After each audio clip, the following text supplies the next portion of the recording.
Ouais.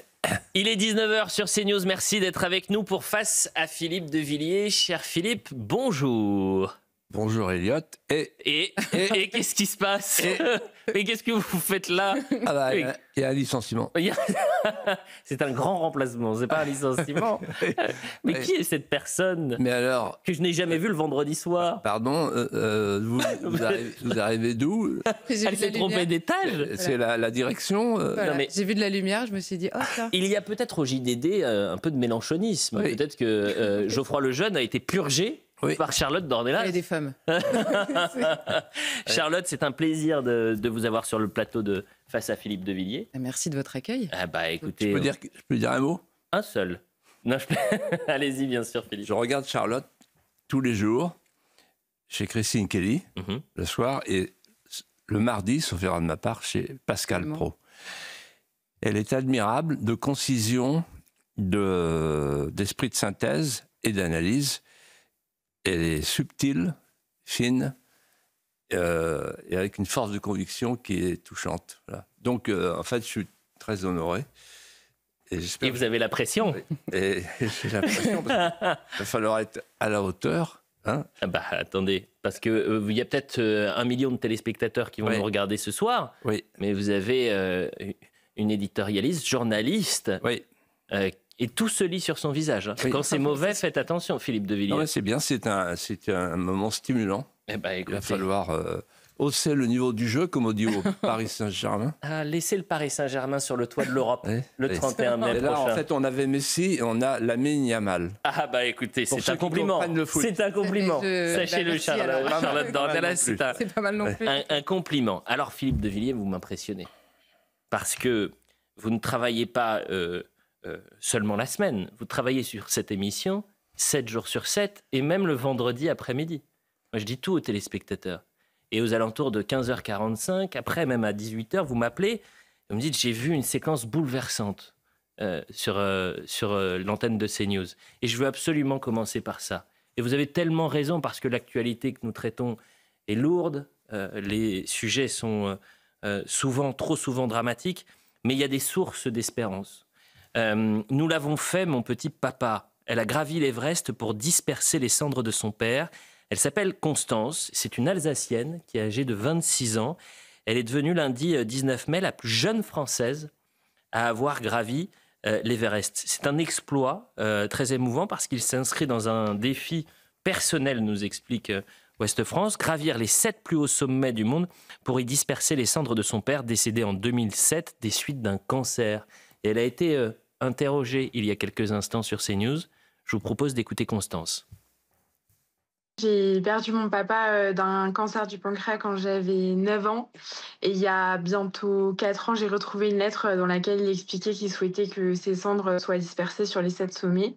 Donc j'ai commencé le projet assez rapidement, 2 mois après avoir découvert sa lettre. Et donc là, effectivement, il y a quelques jours, lundi dernier, je suis arrivée au sommet de l'Everest pour lui. Quand j'ai découvert que c'était le projet de mon père de faire les 7 sommets pour devenir un modèle pour les personnes atteintes de cancer, c'est ça qui m'a motivée à tenter d'aller au bout du challenge des 7 sommets. Mais je voulais aussi le faire pour une cause qui m'était du coup personnelle. Et en fait, j'ai découvert qu'il n'y avait aucune association en France qui accompagnait des enfants qui avaient un parent atteint de cancer ou qui ont perdu un parent. Et c'est comme ça que j'ai décidé de créer 7 sommets contre la maladie. Quel témoignage. C'était au micro de CNews avec Thierry Cabane. Magnifique, bouleversant, Philippe. Je trouve ça extraordinaire. Il y a vraiment, dans notre monde, et au moment où on va voter une loi pour éliminer les plus faibles, il y a la force de l'amour. Il y a des enluminures, des âmes d'altitude, dans tous les sens du terme. Cette jeune fille, en fait, vous vous rendez compte, elle découvre une lettre de son papa qui va mourir, et qui dit « J'aurais rêvé de grimper sur l'Everest, d'aller au sommet de l'Everest. » Et elle pose la lettre et dit « Je vais le faire. » Elle n'a rien pour ça, et elle se prépare et elle le fait. Ça veut dire quoi? Ça veut dire que pour les âmes d'altitude, la souffrance n'est pas une occasion d'installer en soi une poche d'amertume, mais au contraire une occasion de sublimation. Les grands peuples sont comme ça. Le peuple vendéen est comme ça. Et les grandes âmes sont comme ça. La souffrance, on l'affronte, on la dépasse et on en fait une pépite. Et puis aussi, tout en haut, l'Everest, je suppose qu'elle a déposé un message en disant « Je suis plus près de toi qu'avant. Mon papa, je t'aime. » Voilà, la force de l'amour. C'est vrai pour une nation, c'est vrai pour une famille, c'est vrai pour n'importe qui. Et Charlotte, un mot peut-être, Charlotte Dornelas? Non, mais c'est vrai que je n'avais pas vu son témoignage à cette jeune fille et c'est extrêmement émouvant, en effet, là, qu'elle réussisse à se dépasser. Je reprends votre mot, la force de l'amour apparaît de manière évidente. Et elle va plus loin, puisqu'elle explique qu'il n'y a pas d'association qui accompagne justement les enfants qui ont perdu un parent très jeune. Et donc, il faut soutenir son courage, bien évidemment, mais aussi son association. Et je serais ravi de pouvoir la retrouver sur le plateau de CNews et qu'on lui rende hommage. Il y a Benjamin qui me disait dans l'oreillette, comment ça s'appelle ?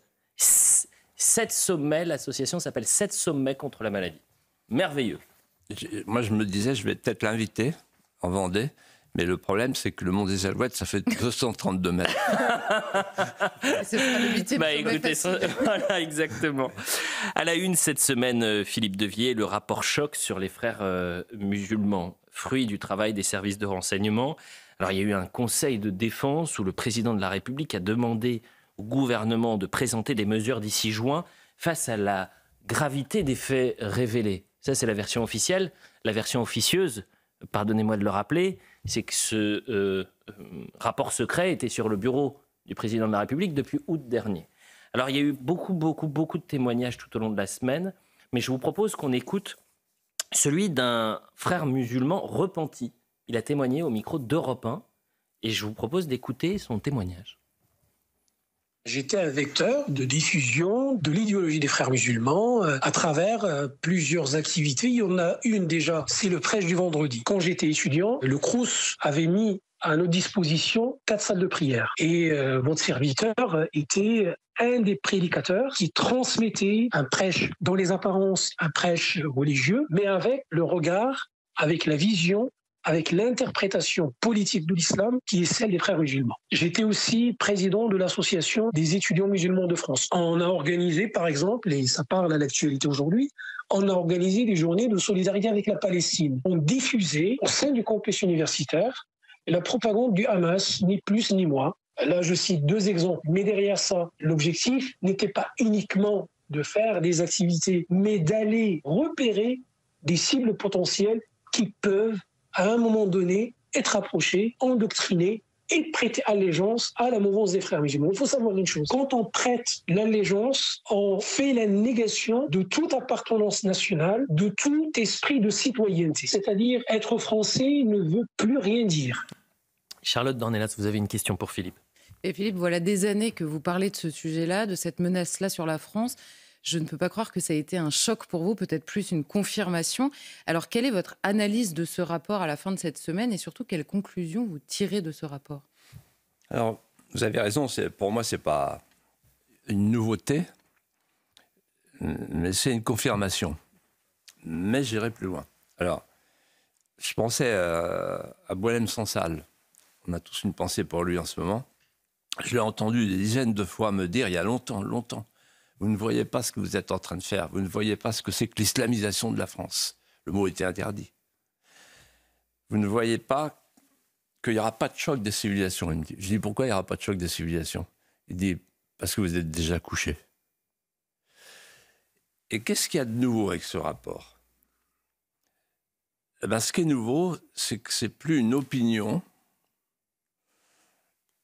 qui entre dans un débat et donc contestable et contesté, c'est un rapport officiel.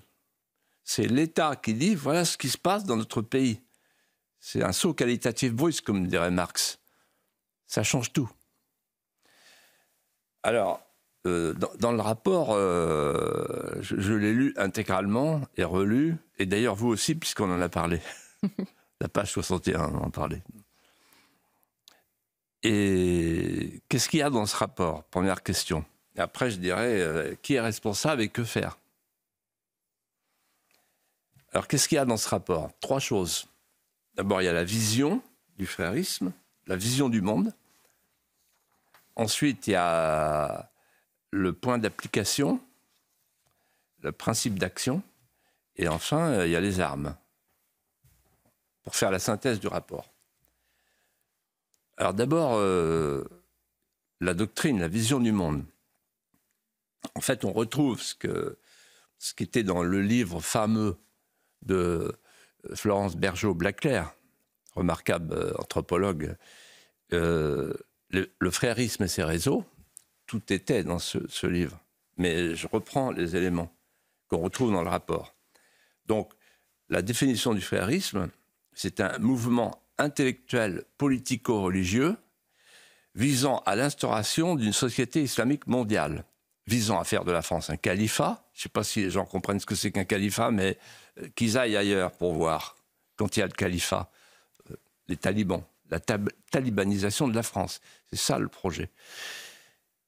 Et donc, avec un objectif, c'est la société charia compatible. Qu'est-ce que c'est la charia? La charia, c'est le droit de l'islam, le droit des musulmans. C'est le droit, c'est-à-dire l'ensemble des règles juridiques qui régit l'ordre islamique. C'est ça la charia.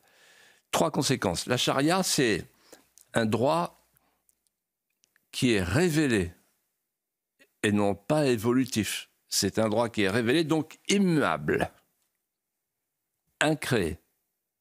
Ensuite, c'est un droit qui ignore la distinction temporelle spirituelle. Et enfin, c'est un droit dans lequel la loi islamique est supérieure à la loi républicaine. Et je voudrais dire et répéter ce que j'ai déjà dit, la civilisation arabo-musulmane est difficilement miscible avec la civilisation christiano-occidentale. Pourquoi? Parce que l'islam est irréductible à nos catégories mentales. Le djihad, ça veut dire là où le musulman se trouve, il doit faire de l'endroit où il se trouve une terre d'islam. Donc c'est un prosélytisme conquérant. Deuxièmement, la charia, ça veut dire qu'on ne connaît pas le principe de la laïcité. Opposer la laïcité à l'islam, c'est une absurdité. Et troisièmement, il y a l'Oumma.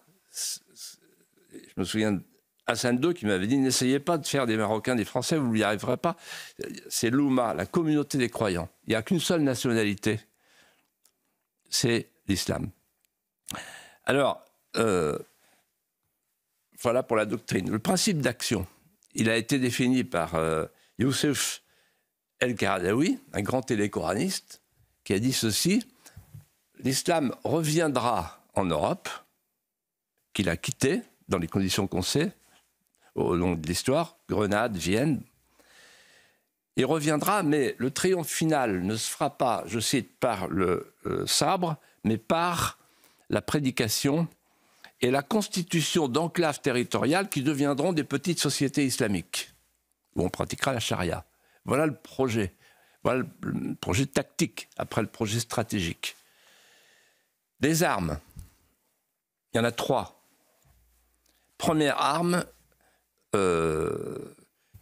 elle a été décrite par le grand historien Arnold Toynbee, reprise par Pierre Chaunu, qui m'a dit ça 100 fois.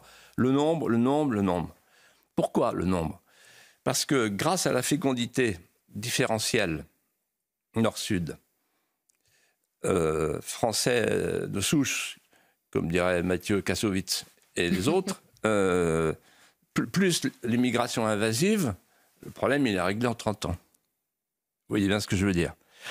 Pourquoi il est réglé le problème? Parce que le nombre permet l'assimilation à l'envers. C'est-à-dire que dans une école où il y a 30 élèves, quand il y a 20 petits musulmans, les petits sous-chiens, ils ne touchent pas leur bille et le prof il est obligé de s'adapter. Il fait du halal, de l'enseignement halal.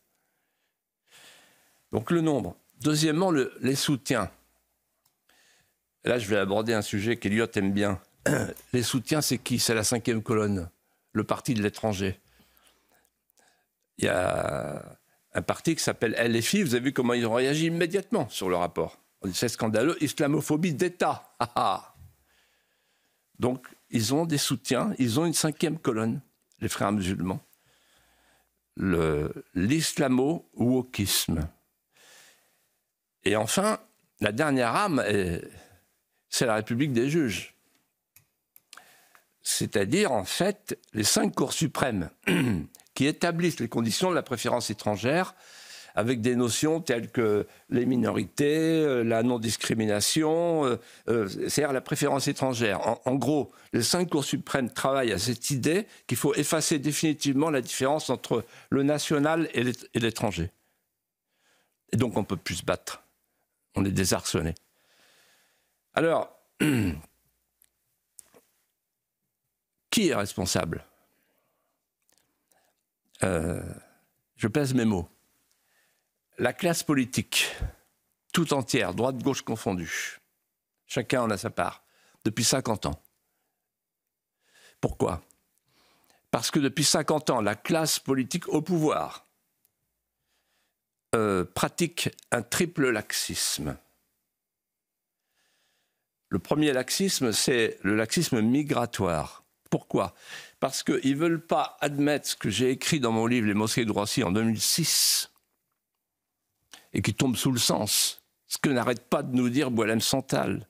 C'est le fameux enchaînement. L'immigration est le terreau de l'islam, l'islam est le terreau de l'islamisme, et l'islamisme est le terreau du terrorisme. Et donc, il y a un grand danger à vouloir faire rentrer 500 000 personnes par an, c'est-à-dire une ville de Toulouse par an sur le territoire national. Donc, en fait, ce premier laxisme se double d'un deuxième laxisme. Il y a un mot que personne jusqu'à présent n'osait prononcer. C'est le mot islamisation. Un mot interdit. Alors, pourquoi ? Parce qu'en fait, on pratique déjà la charia.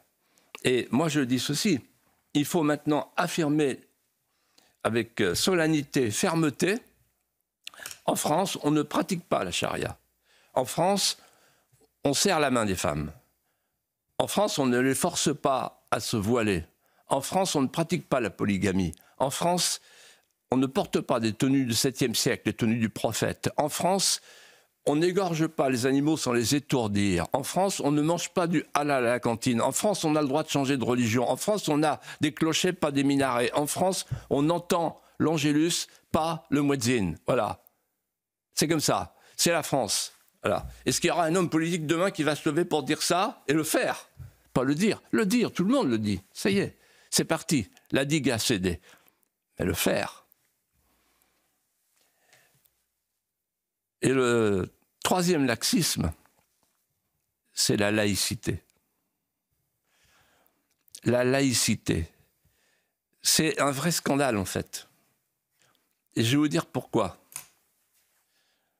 On a fait venir en France une nouvelle religion, qui n'est pas un christianisme oriental. C'est une totalité organique, une civilisation respectable. Mais on l'a transposée, donc il faut l'accepter telle qu'elle est. Et on ne veut pas l'accepter telle qu'elle est. C'est-à-dire qu'il y a 7 millions de musulmans et on leur dit « Attendez, on va vous amputer de ce qui ne convient pas au laïcisme d'État, au nihilisme d'État, à ce qu'on appelle la laïcité. D'ailleurs, c'est l'arme qui a déjà servi en 1905 pour éradiquer le christianisme. On va vous faire la même chose. » Ben non, c'est pas possible. Et donc, il faut se mettre à la place des musulmans qui disent « Pourquoi vous voulez nous amputer ? Vous nous avez laissé venir. » Et donc, en fait, on est devant un problème difficile à résoudre, qui est le problème de la compatibilité entre une civilisation implantée chez nous et notre propre civilisation. La laïcité, c'est un rempart de papier. Vous ne pouvez pas, avec un rempart de papier, arrêter une lame de feu. Alors, que faire ? J'ai lu la dernière partie du rapport. La dernière partie du rapport, les solutions qui sont proposées, c'est à se tenir les côtes. Et ça, c'est marrant, personne ne l'a dit. Première solution proposée, élargir les carrés musulmans dans les cimetières. Ah bon? On va résoudre le problème des frères musulmans avec ça? Deuxième solution, alors là c'est extraordinaire, c'est développer l'enseignement de l'arabe dans toutes les écoles de la République. Ah ben là, comme ça, on est sûr de régler le problème. Et troisième solution, reconnaître l'État de Palestine. C'est dans le texte. Mais quand on s'est parlé cette semaine avec Charlotte, quand elle a appris sa promotion, elle me dit « Oh, j'ai lu le rapport, il y a une page qui est pour vous. La page 61. » C'est extraordinaire, la page 61. Parce qu'en fait, tous ces inspecteurs des renseignements généraux, qui n'ont pas forcément une culture générale du sujet, mais ils ont une intuition, ils ont du bon sens. Et le rapport dit ceci à peu près, vous me corrigerez. Il dit « La laïcité ne peut pas suffire face à un grand récit qui est... voilà, les valeurs de la République ne sont pas suffisantes, il faudrait quelque chose d'autre pour provoquer une amitié civique. » Extraordinaire. En d'autres termes, je dis à tous les politiciens français, toutes catégories confondues, vous croyez qu'avec les valeurs de la République, avec vos codes, avec vos digues de papier, avec votre laïcité, avec tout votre logomachie qu'on entend tous les jours, vous allez arrêter une civilisation que vous avez implantée chez nous? Non, il n'y a qu'une solution. Il n'y a qu'une solution. Et voilà, je parle avec mon expérience, parce que moi j'ai fait dans un petit endroit de France le nouveau roman national et les gens viennent par milliers, par millions. La solution, une nation, c'est un rêve tramé dans l'étoffe des songes. Une nation, c'est un récit. Il faut offrir ce récit. Une nation, c'est un récit qu'on apprend à aimer, qu'on apprend à partager. Une nation, c'est une mémoire qu'on apprend à découvrir quand on vient de l'extérieur et que peut-être on apprend à aimer et à mettre dans son propre cœur. Une nation, c'est un art de vivre qu'on apprend à partager, qu'on apprend à transmettre, qu'on apprend à aimer. Et une nation, c'est une langue qui est une romance qui vient embraser le roman de nos vies. Et donc, moi, ma solution, elle est simple. Je suis sûr que si on l'appliquait, on règle le problème du populisme français et de la migration qui dure depuis plusieurs générations, parce qu'il faut donner envie de devenir français. Il n'y a pas d'autre solution. Ceux qui sont là ne repartiront pas. Il faut leur donner envie, à titre individuel et personnel, de nous ressembler. Encore faut-il ne plus avoir honte de ce qu'on est. On va faire une courte pause, Philippe de Villiers. Charlotte Dornelas, vous restez avec nous, bien évidemment. La question que les téléspectateurs peuvent se poser, c'est est-ce que le discours de Philippe de Villiers sur la question a évolué?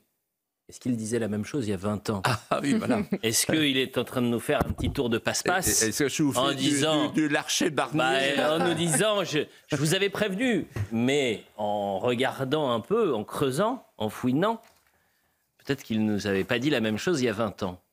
On se pose la question et on voit ça juste après la publicité. Ah, je suis anxieux. Ouais. Tremblez, Philippe, tremblez. 19h30 sur CNews, on poursuit face à Philippe de Villiers, toujours avec Philippe bien sûr, mais cette fois-ci exceptionnellement, Charlotte Dornelas a remplacé Geoffroy Lejeune, qu'on salue bien évidemment, qu'on embrasse chaleureusement et qu'on retrouvera la semaine prochaine, à part s'il a été véritablement purgé par Charlotte Dornelas. L'avenir vous le dira. Qui a fait toutes ses classes à la France Insoumise et donc qui sait comment fonctionnent les purges, Philippe de Villiers. Avant la publicité, vous êtes longuement revenu... la meute. La meute, voilà.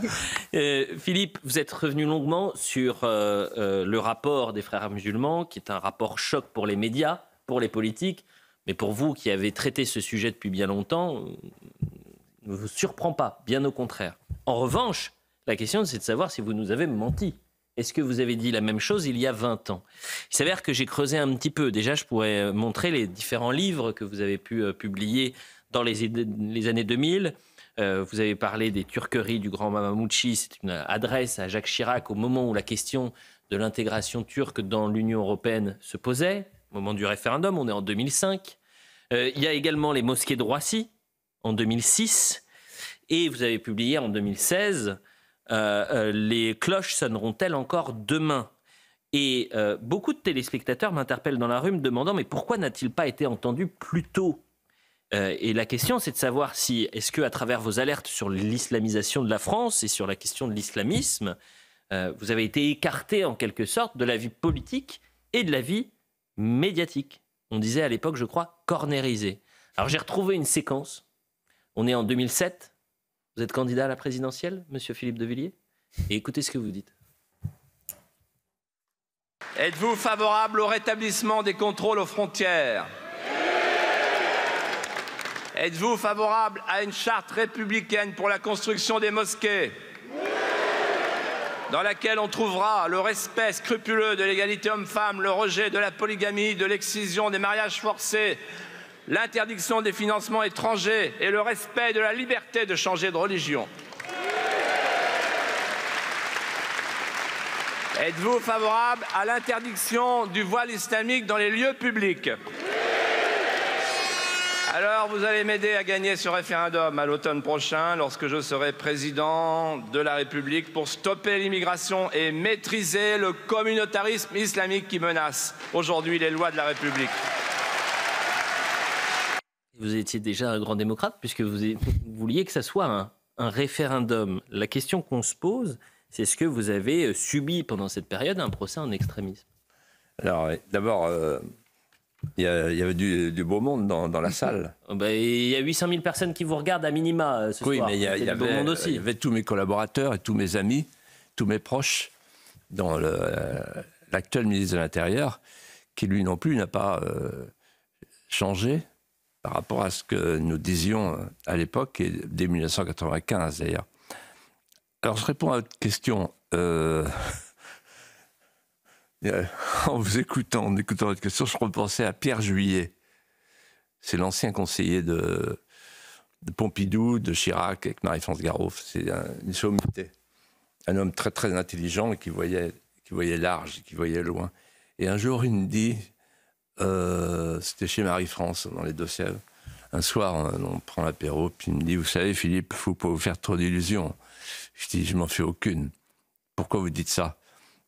Il dit parce que quelqu'un comme vous, il y a deux conditions pour réussir. La première, c'est une condition théologique. Il faut se réclamer de la nouvelle religion, la religion des droits de l'homme, la lumière, la révolution. Et même si vous remplacez Cathelineau par Clémenceau, ce ne sera peut-être pas suffisant. Dans votre cas, parce que ayant commis la lettre ouverte aux menteurs du bicentenaire, ils ne vous le pardonneront pas. J'ai dit la deuxième condition, vous avez dit, une condition anatomique. Pour réussir, il faut avoir des épaules de serpent et pouvoir se lever dans les anfractuosités où on est à l'abri des vents dominants et savoir patienter. Et vous, c'est pas votre genre. Et en fait, il avait raison. Alors en fait, il y a eu 2 coups d'arrêt. J'ai eu 2 cartons rouges. Je m'adapte. C'est un record dans le monde du sport. Oui. 2 cartons rouges. Le premier. Le deuxième, c'est la sortie définitive. le premier carton rouge, c'est en 1992, au moment du référendum de Maastricht. À ce moment-là, tout change. Je parle pour les jeunes qui nous regardent et qui nous écoutent, ils sont de plus en plus nombreux, et je voudrais leur apprendre quelque chose ce soir. En fait, jusqu'à 1992, il y a le clivage ancestral droite-gauche. À partir de 1992, à partir de septembre 1992, c'est plus le même clivage, c'est un nouveau clivage historique.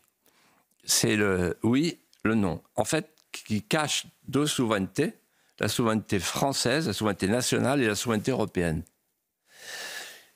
Et ce clivage, en fait, il s'incarne dans le oui et dans le non. Dans le oui, on appelle ça le cercle de la raison. Ça dure encore. C'est le terme d'Alain Minc.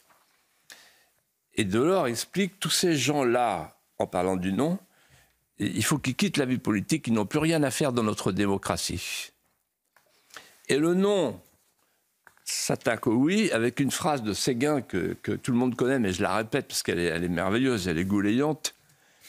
L'UDF, le RPR et la gauche sont des détaillants qui se fournissent chez le même grossiste qui tient boutique à Bruxelles.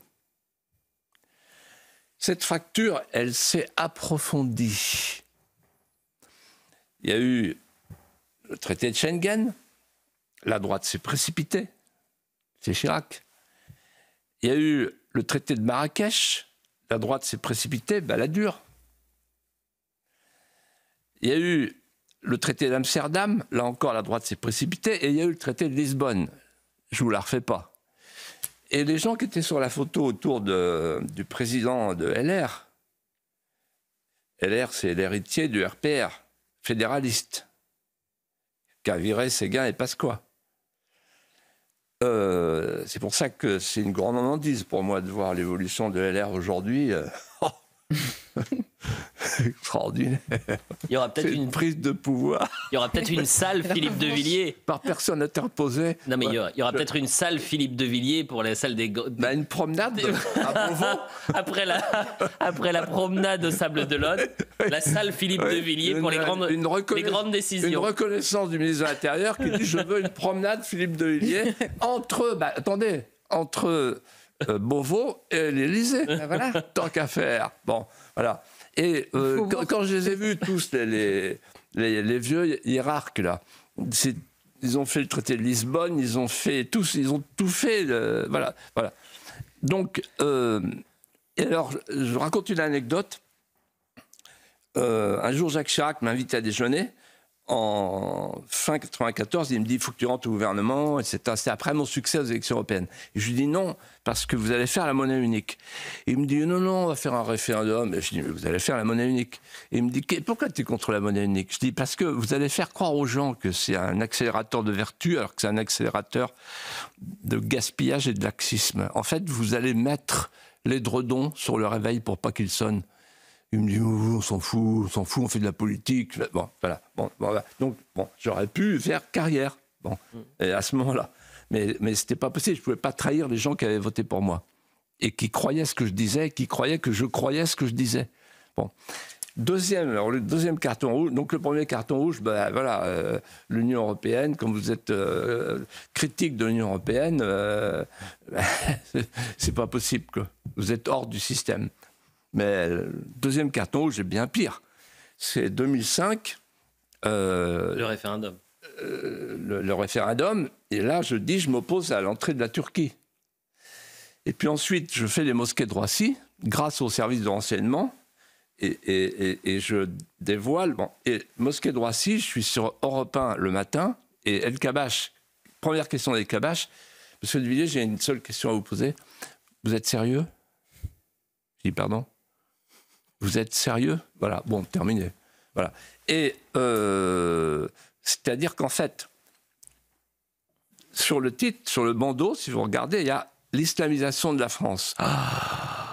Voilà. Et donc, en fait, il y avait deux tabous qui sont peut-être en train de sauter. Vous avez raison. 2006, nouvelle révélation sur l'islamisation en France. Philippe de Villiers, les mosquées de Roissy. Oui. Et pareil, 2016, vous reparlez de l'islamisme. Et là, il y a deux tabous qui sont peut-être en train de sauter. Enfin, pas tout à fait pour l'instant. On n'y est pas. Le premier, c'est le bruxellite. C'est-à-dire qu'en fait, on ne pourra pas continuer avec cette Europe. Voilà. Donc, il faut dire à la Commission de Bruxelles, c'est plus vous qui avez le pouvoir. On le reprend, c'est le politique qui reprend le pouvoir. J'appelle ça le bruxellite. Pas de droit d'auteur, mais quand même. et deuxièmement... l'islamisation de la France, voilà. On est en cours d'islamisation, il faut qu'on puisse en parler, et il faut qu'on puisse dire, moi c'est ma réponse sur le rapport, premièrement, reprendre le contrôle de la politique migratoire, donc Schengen, faire sauter Schengen, qui en parle personne n'ose pour l'instant, oh là là, Schengen, on touche pas, sacré. Ensuite, interdire les frères musulmans, ensuite interdire LFI, pour intelligence avec l'ennemi. Ensuite, mener une guerre contre le narcotrafic, parce qu'on va devenir un narco-État, ça sera trop tard demain. Or, c'est le narcotrafic qui paye les zones territoriales qui sont en train de verser dans la charia. Et enfin, donc, couper les financements. Je voyais tout à l'heure une déclaration de François-Xavier Bellamy remarquable à propos de ce qui se passe avec la Cour des comptes européenne, incroyable, qui vient d'épingler la Commission de Bruxelles parce qu'on finance les associations islamistes à Bruxelles. Donc le Qatar, pardon pour le foot, bon... Ne touchez pas au PSG. Ok, d'accord, mais enfin, quand même, le Qatar, c'est malin, ils sont malins, le Qatar. En fait, ils nous infiltrent. Bon, l'Arabie Saoudite, etc. Donc, il faut qu'on reprenne tout ça en main. Qui le fera? Question qu'on se posera dans les prochaines semaines et les prochains mois. Les prochains mois, Philippe de Villiers. Vous avez dit son nom en première partie. Parce qu'il y aura un président martyr, hein, la prochaine fois. Ça, vous allez me l'expliquer la semaine prochaine. Oui.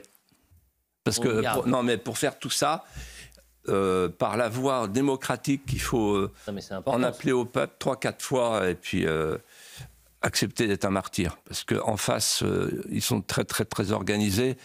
Et il faut bien voir que la Macronie et la Mélenchonie sont de la même maison, avec chacun leur pièce. Mais c'est la même maison, c'est la Post-France et l'Anti-France. Oui, quand vous parlez de président martyr, médiatiquement et politiquement. Mais c'est vraiment intéressant, c'est la première fois que j'entends cette formule, et je serais très intéressant. Je suis venu vous voir pour la tester. Eh bien, écoutez, je constate également que ça ne sert pas à grand-chose de préparer une émission si on reste que sur un thème. Ok. Philippe de Villiers, vous avez abordé son nom rapidement, vous avez dit Monsieur Kassovitz. Parce que mardi, cette semaine, on a assisté à une scène d'anthologie, un échange à distance entre Mathieu Kassovitz, l'acteur et réalisateur, et Charlotte Dornelas. Nous avons la chance, évidemment, d'avoir Charlotte aujourd'hui avec nous.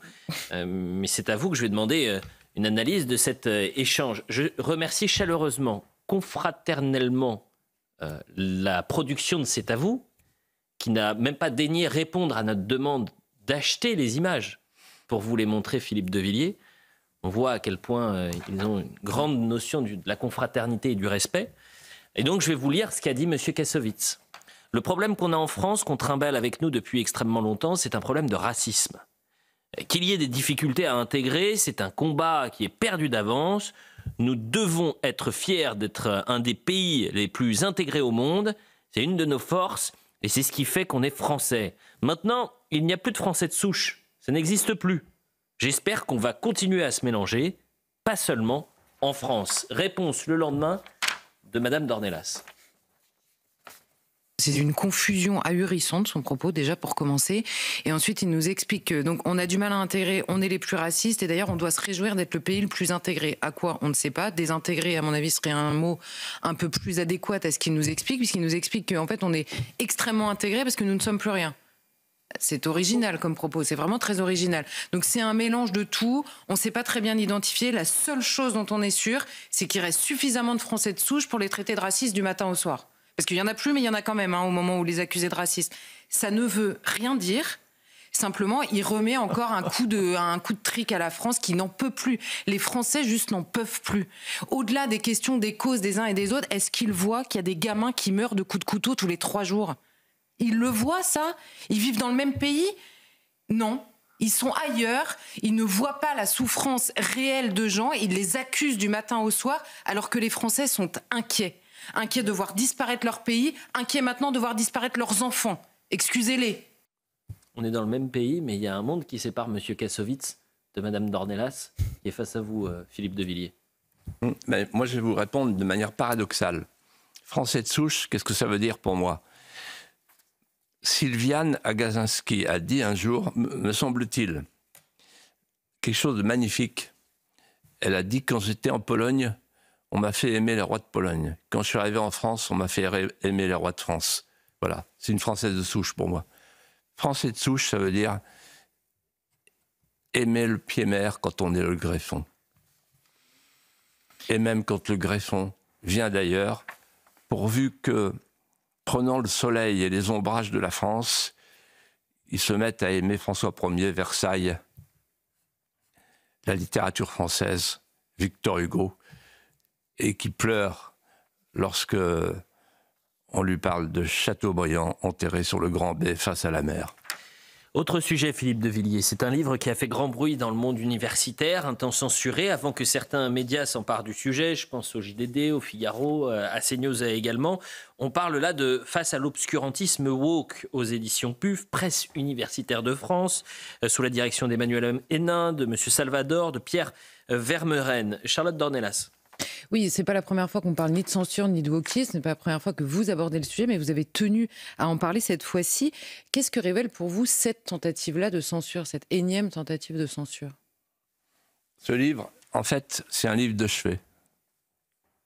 C'est un livre qui fait date, c'est un tournant.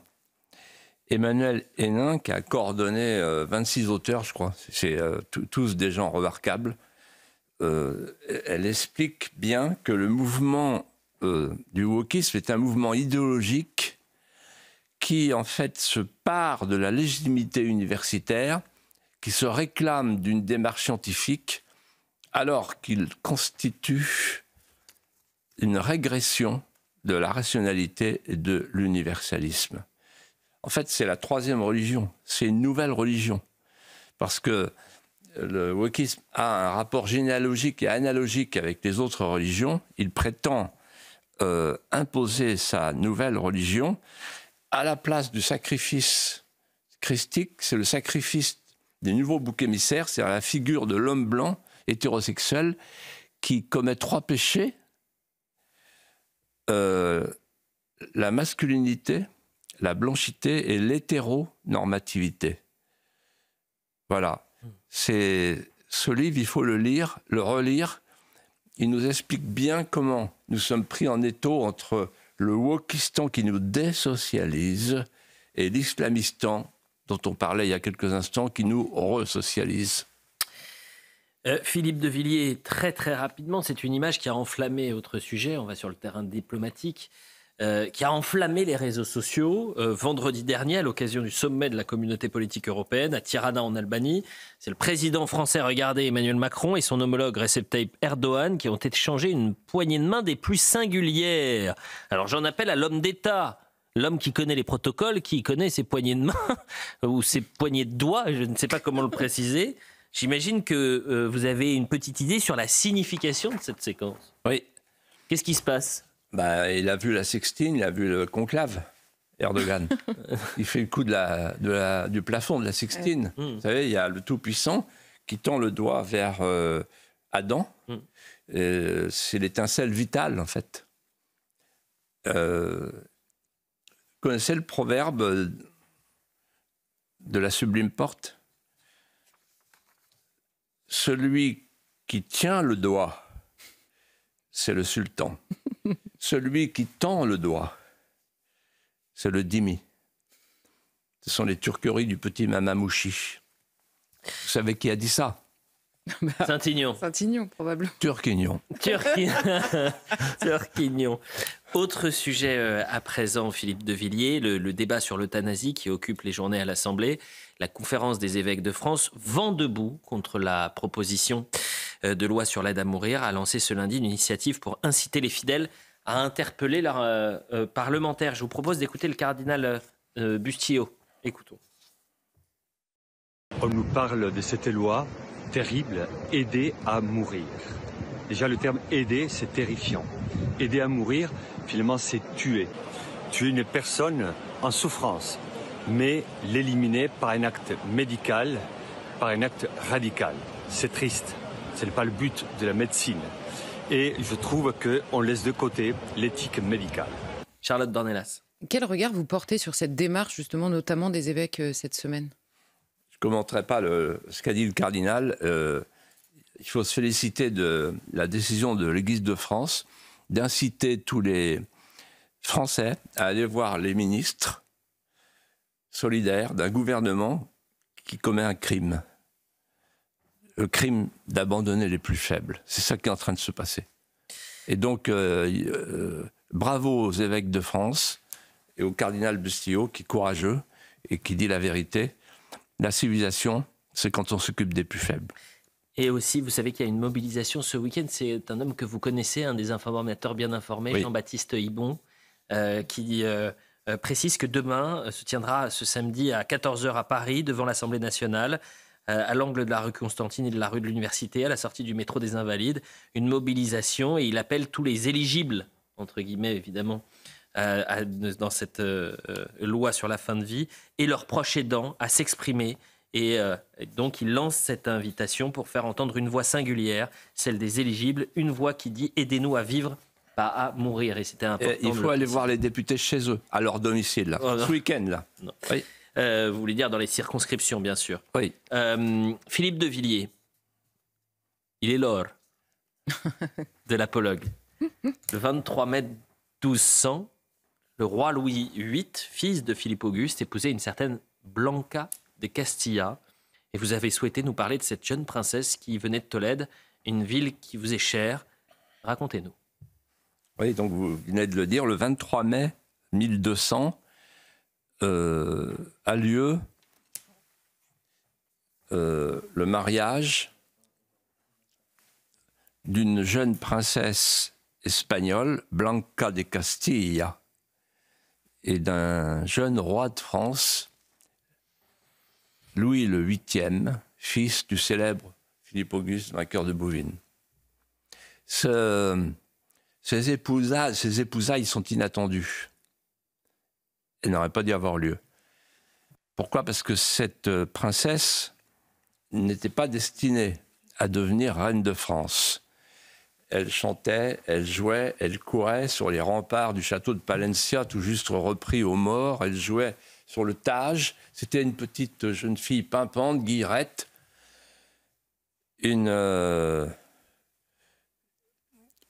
fille de ce midi où le soleil met du feu dans le sang des filles. Et puis un soir arrive une très vieille dame, 78 ans, grand arroi. Elle est connue dans le monde entier. Son nom,